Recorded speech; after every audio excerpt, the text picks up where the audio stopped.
আলাইকুম রহমতুল্লাহি ওয়াবারাকাতুহু।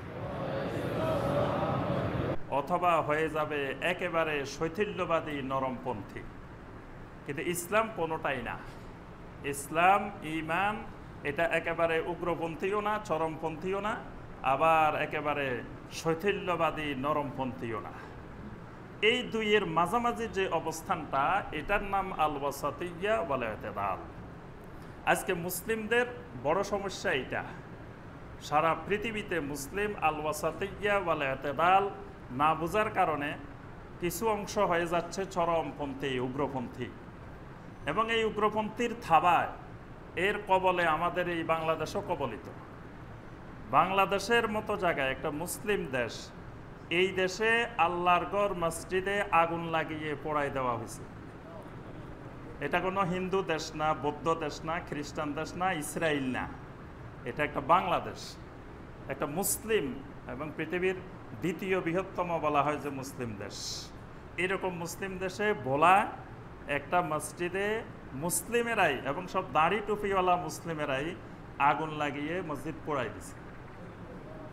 তাহলে এই দেশের চরমপন্থা, উগ্রপন্থা কোন পর্যায়ে গিয়ে পৌঁছেছে যে যেখানে অমুসলিমদের ধর্মীয় উপাসনালয়েও আগুন লাগানো নিষিদ্ধ। ইসলামে অমুসলিমদের ধর্মীয় উপাসনালয়ে আক্রমণ করা যাবে না। নবী সাল্লাল্লাহু আলাইহি ওয়াসাল্লাম জিহাদে যখন পাঠাইতেন সাহাবায়ে কেরামদেরকে, তখন বলে দিতেন খবরদার ওই এলাকায় গিয়ে কোনো অমুসলিমদের কোনো উপাসনালয়ে আক্রমণ করা যাবে না, আগুন দেওয়া যাবে না, ভাঙ্গা যাবে না। যেখানে আপনার অমুসলিমদের ধর্মীয় উপাসনালয় পর্যন্ত ভাঙ্গা ইসলামে নিষেধ। অমুসলিমদের দেব দেবীদেরকে গালি দেওয়া ইসলামে নিষেধ। আল্লাহ পাক সরাসরি আয়াত নাজিল করে নিষেধ করে দিয়েছে। সেখানে মুসলিমের মসজিদ আল্লাহর ঘর ভাঙ্গি ফেলায়, আগুন লাগাই দেয়। তাহলে বোঝা যায় যে এটা কেন করছে। ওয়াসাতিয়্যা ওয়াল ইতিদাল থেকে সরে গিয়ে উগ্রপন্থার দিকে চলে গেছে, চরমপন্থায় চলে গেছে, জঙ্গিবাদের দিকে চলে গেছে। কিন্তু সে নিজেই বুঝতেছে না যে সে যে জঙ্গি হয়ে গেছে, সে যে উগ্রপন্থী হয়ে গেছে, চরমপন্থী হয়ে গেছে, এটা বুঝতেছে। আবার আরেক শ্রেণী আল্লাহর দিন থেকে দূরে সরতে সরতে দিন বিমুখ হয়ে গেছে, কিন্তু আবার আশা করে বসে আছে সে জান্নাতেও যাবে, সে মুসলিম। সেও ইসলামের আল ওয়াসাতিয়্যা ওয়াল ইতিদাল বুঝতে পারে। এজন্য রাবেতা আলমে ইসলামী গত রমাদান মাসে পৃথিবীর সকল দেশের প্রায় যত দেশেই মুসলিম প্রতিনিধি আছে, পৃথিবীর সব দেশের মুসলিম প্রতিনিধিদেরকে নিয়ে তারা আন্তর্জাতিক কনফারেন্স করেছে মক্কা মুকাররমায় এই বিষয়ের উপরে, আল ওয়াসাতিয়্যা ওয়াল ইতিদাল ফি দাওইল কিতাবে ওয়াস সুন্নাহ। সেখানে আমাদের বাংলাদেশ থেকেও আমাদের মাননীয় ধর্ম প্রতিমন্ত্রীর নেতৃত্বে বিশাল এক গ্রুপ সেখানে সেই সম্মেলনে অংশগ্রহণ করেছিলেন। এরকম পৃথিবীর বিভিন্ন দেশ থেকে, পাকিস্তান থেকে, ভারত থেকে, বিভিন্ন দেশ থেকে অংশগ্রহণ করেছেন। তো সেখানে রাবেতা আলমে ইসলামের মূল আলোচ্য বিষয় ছিল বিশ্বের বিভিন্ন দেশের স্কলারদের থেকে তারা বিভিন্ন প্রবন্ধ নিয়েছিলেন এই বিষয়ের উপরে। সেগুলো সেখানে উপস্থাপন হয়েছে এবং সারা বিশ্বের নেতৃবৃন্দকে তাদের সামনে তুলে ধরা হয়েছে যে আল ওয়াসাতিয়্যা ওয়াল ইতিদাল কী জিনিস, মধ্যপন্থাটা কী, এই বিষয়টা পরিষ্কার করা হয়েছে।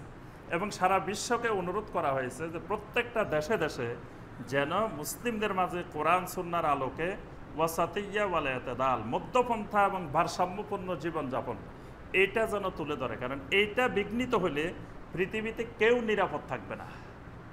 এমন চরম বিশৃঙ্খলা তৈরি হবে যে মুসলিমের মসজিদ নিরাপদ থাকবে না, মুসলিমের বাড়িঘর নিরাপদ থাকবে না, মাদ্রাসা নিরাপদ থাকবে না, কোনো জায়গায় নিরাপদ থাকবে না যখন উগ্রপন্থা ছড়িয়ে পড়বে। কারণ ইসলামে ইখতিলাফ থাকবে, এটা যুগে যুগে 1400 বছর ছিল, কিয়ামত পর্যন্ত থাকবে।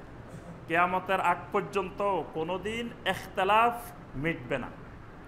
তা ইখতিলাফ যখন হবে, তখন যখন চরমপন্থা তার মধ্যে জন্ম নেবে, তখন সে মনে করবে শুধু আমার দলটাই হক, আর বাকি যত মুসলমান আছে এগুলো সব মুরজিয়া, সব তাগুত, সব কাফের, সব মুনাফেক, সব মুশরিক, বাস এদেরকে মারা যায়। এখন প্রত্যেকের দলকে হক মনে করতেছে, বাকিগুলো সব বাতিল, বাস আবার বাকিদেরকে মারা যায়, সবাই সবারে মারবে। এই থাবা থেকে, এই আক্রমণ থেকে কেউ রক্ষা পাবে না। পুরা বিপর্যয় মুসলিম উম্মার মধ্যে দেখা দিবে যখনই মুসলিমদের মধ্যে এই উগ্রপন্থা জন্ম নেবে। এজন্য এটা উগ্রপন্থা ভয়ানক আকার বিস্তার করার আগেই মুসলিমদেরকে ওয়াসাতিয়া ওয়াল ইতিদাল বোঝানো দরকার। এটাই তাদের সামনে বেশি বেশি তুলে ধরা দরকার।